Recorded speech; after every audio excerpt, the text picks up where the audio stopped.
And we are 1 minute out, Laurel. Going to start on time.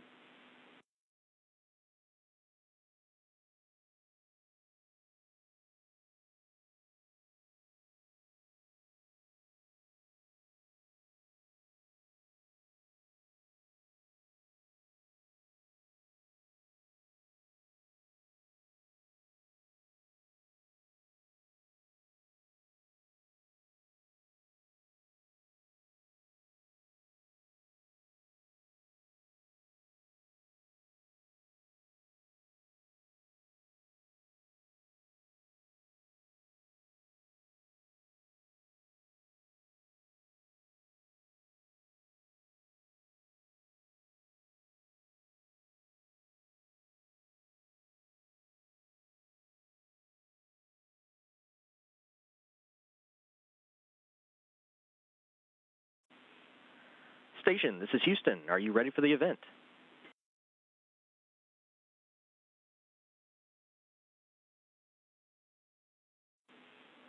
WCAI, this is Mission Control Houston. Please call station for a voice check. Station, this is Patrick Flannery with WCAI. How do you hear me? Hi, Patrick. I have you loud and clear, and welcome aboard the International Space Station. Laurel, this is a first for me. I've never spoken to anyone in space. Would you give us a sense of what you're looking at right now? What can you see in front of you?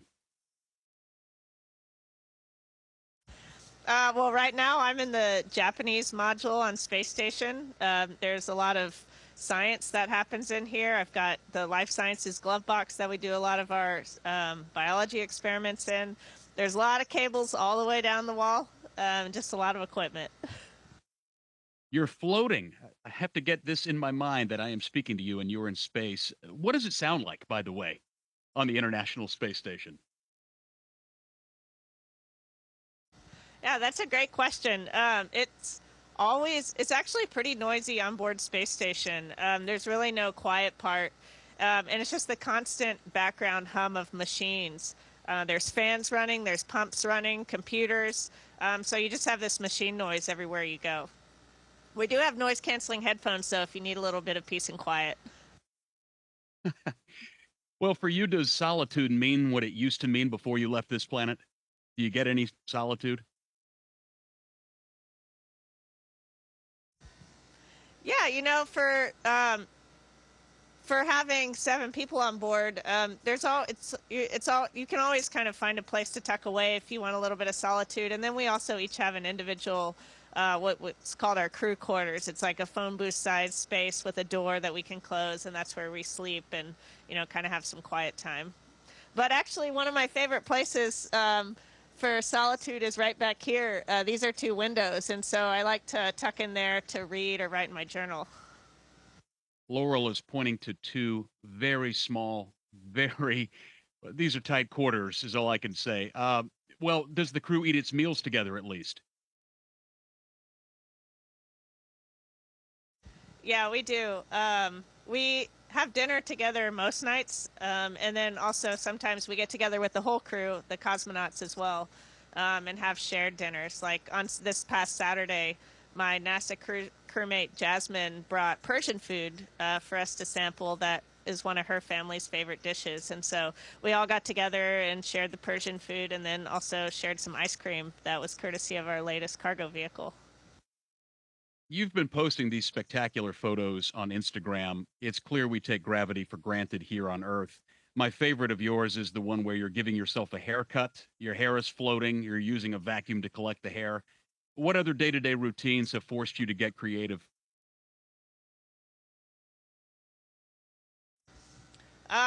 Pretty much everything. You have to get a little bit creative. Everything's different in microgravity, and so things that you take for granted, you set like on Earth.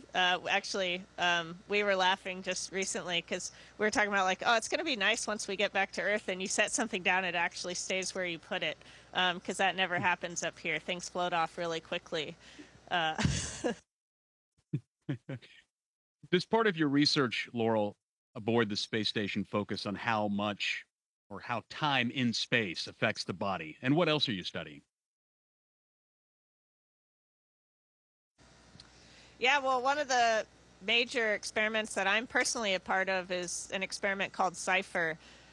It's a large research study that encompasses a bunch of individual studies on the psychological and physiological aspects of long-duration spaceflight. So everything from how my brain adapts to the 3D environment and just adapts to the spaceflight environment, to the effects on muscles and bone and cardiovascular health and all of those various things.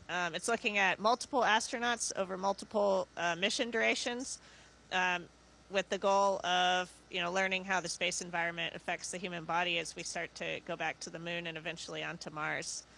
And then as far as other research goes, it's awesome up here because we get to do a little bit of everything. And so in one day I might be working on a combustion experiment, a materials science experiment, while someone else is working on some of our life sciences experiments. So there's always a lot of different work going on.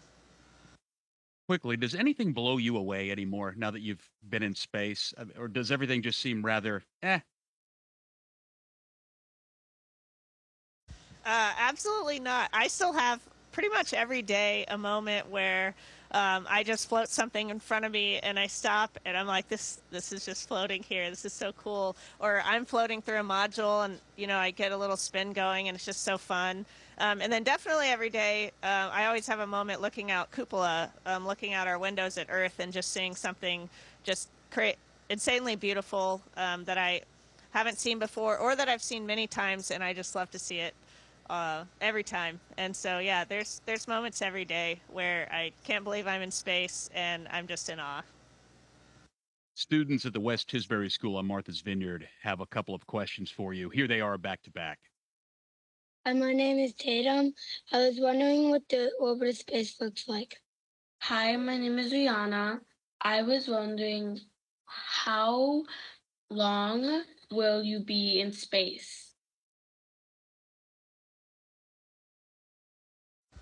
Both great questions. Our orbits are about 90 minutes. So every 90 minutes we do a full revolution of the Earth.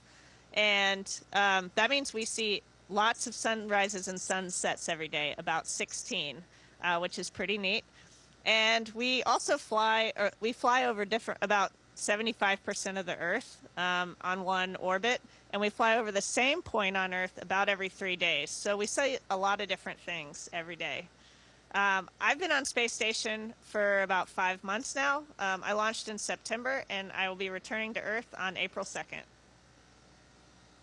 I know you've worked with Russia, I know you've worked in Russia in the past. Are you and the crew working with the Russian cosmonauts now, and what's the relationship like? Yeah, I spent a lot of time in Russia leading up to launch, just there for training, of course. On space station, we don't do a lot of work on a day-to-day basis together. We have a super international crew, so we have Russia, the United States, Denmark, and Japan all represented on board space station right now. And we tend to focus on our country's experiments, which makes sense. So the cosmonauts are mostly working in the Russian segment on Russian experiments. Jasmine and I work on a lot of the NASA experiments. Andy spends a lot of time in Columbus, and Satoshi spends a lot of time in Jim, where I am right now. But I had a great time working with the Russian cosmonauts and the Russian instructors leading up to launch. And my crew, my Soyuz crew is very professional. They were very experienced and great operators, and we worked really well on Soyuz together. There's news that the space station will be replaced by the end of the decade. Are you keen to get back to the space station before that happens? I would love to come back here. Our mission, it's hard to believe that our mission is coming to a close, and I still feel like there's so many things to do and see on board, so I'd be delighted to come back. Are you sleeping well? And by the way, Laurel, have you ever woken up and forgotten you're in space and just had one of those moments of, oh, right, I'm in outer space?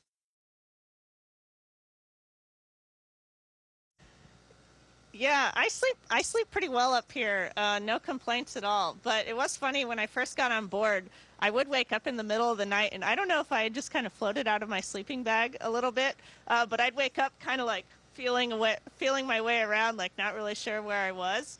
That doesn't happen as much now, but that was pretty interesting.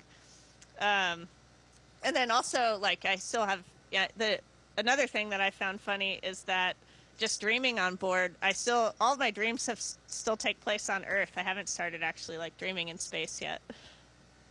Oh, wow.